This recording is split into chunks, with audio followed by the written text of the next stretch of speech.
Hey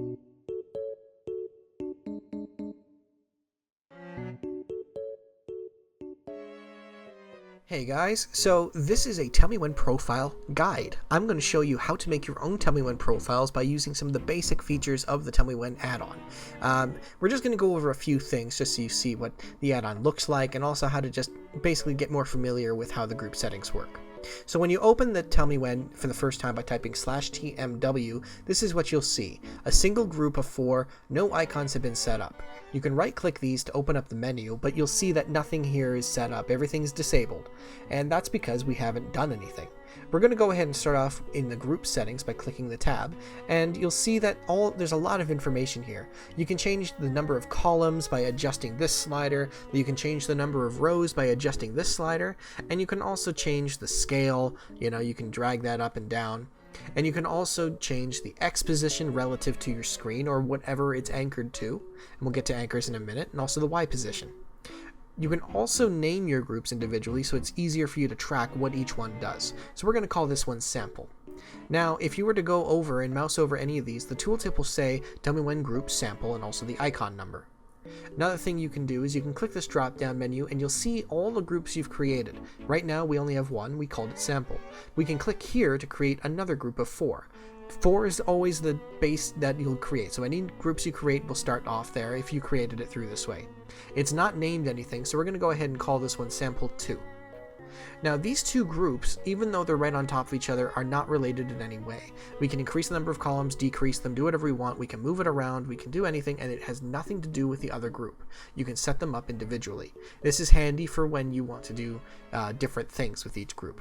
Right now it's anchored to the UI, which means it's anchored to any location on your screen, but if we right click and drag this and drag it down onto another group, you'll see an option here that says anchor to group. If we click that, now it is anchored to that group. Any positioning we do, it will be relative to that group. We can still move this around on its own, but if we were to move the anchor for it, you'll see that both of them move in tandem. This is again handy so you can keep groups together and prevent them from flying around and make it so you can move everything you need when you need to. Another thing you can do is this little icon here in the corner, you can right click and drag it, left click and drag it, and you can customize the number of rows, columns, and all that, and also the scale. We're going to go ahead and turn this into a group anchor. So we'll change the name into group anchor, and we're going to go into the icon settings by double clicking with the right click, set it to enabled, set it to always hide, and we're going to use a custom texture. I personally like using the anchor drag icon. And that's it. Now, everywhere we move this anchor, you're going to see that other group move with it. We can still move this group on its own, but now they are tied together, and it makes it easier for us to start making a new profile.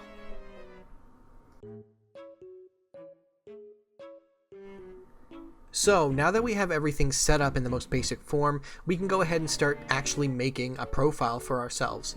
We're Holy, and Holy needs to track cooldowns. So let's go ahead and start doing that. We'll right click this first icon, and like I said, it's empty. But by clicking this drop box, you'll see all these options. We have spell cooldown, item cooldown, unit cooldown. We also have internal cooldown. You're going to have to be very careful with using this one, as you're going to have to know which internal cooldown you're actually tracking. So I would do some reading on that until you figure out exactly how it works. And there's a few other things here. This one's reactive, so that'll work in different spells. For our purposes, we're using spell cooldown. Now, we're just going to go ahead and track a simple spell. Let's go ahead and track Consecration. So to do that, all we need to do is type in the spell Consecration. You can go ahead and start typing that spell, and you'll see this list appear. This will show you everything that starts with those letters and ends with those letters, and you'll see they're all color-coded as well. Blue would represent a spell. Red, I believe, represents an inactive ability or an ability used by NPCs.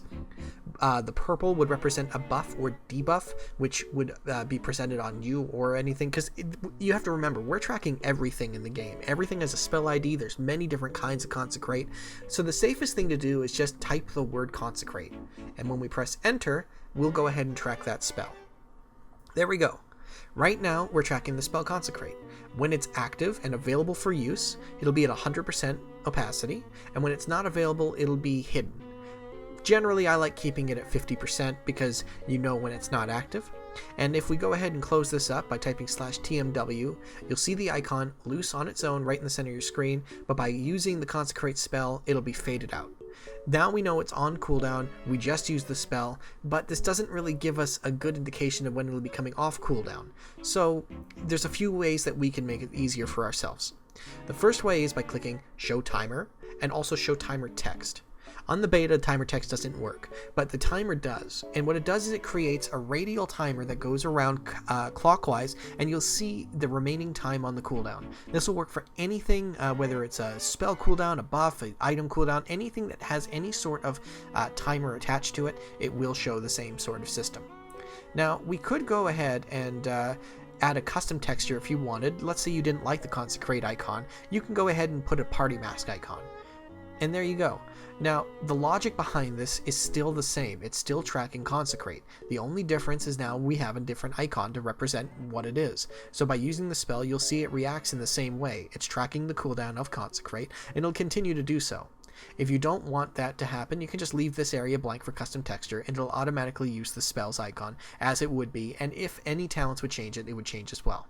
Now, we could go and right-click this next one and do the same thing. We could choose spell cooldown and all that, but a simpler method is to right-click one we've created and drag it onto an empty slot and just say copy here. Now we have another Consecrate icon created, and if we just go ahead and change the spell to, let's say, Bestow Faith, we'll click that, press enter, and now we're tracking a different spell altogether. And we'll just exit out of this, and as you'll see, this has a different cooldown than Consecrate. We're tracking two individual spells, and that's all we really need to do.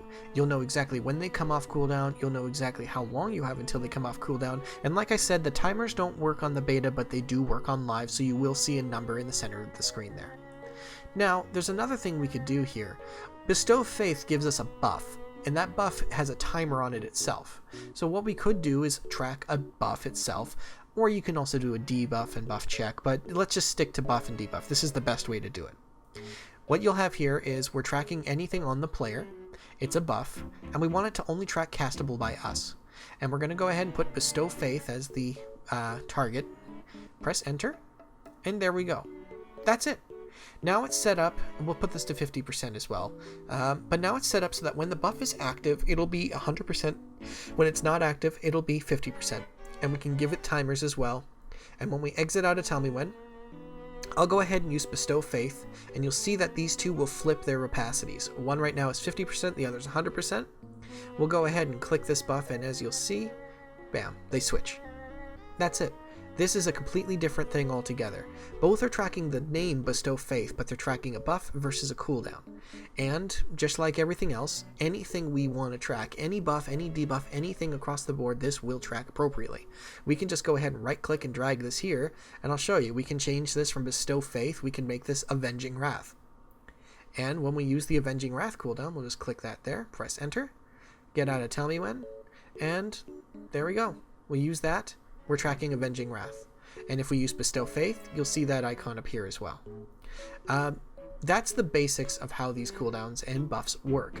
These will work for any kind of class. You just need to know the buff name, you need to know the spell name, and just track them by name. That's the easiest way. I use spell IDs because I'm working with multiple languages, and you could do that as well, but that makes it a little tricky. Now, if we were to right click and drag this away, you'll see I created a new group. This group here is a single icon because that's all I took away. It's just tracking the single the single buff for Avenging Wrath. Now, I could go ahead and change this into a bar from an icon, and it will change the functionality of it completely. What you have now is a buff, Avenging Wrath, being tracked on a bar, and you'll see the spell name and the timer in text on that bar, as well as a bar that will decrease as it goes.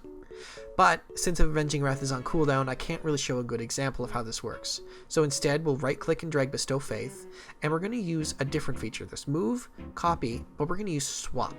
By clicking that, we just swap the positions of those two icons. Now Bestow Faith, the buff, is tracked by a bar.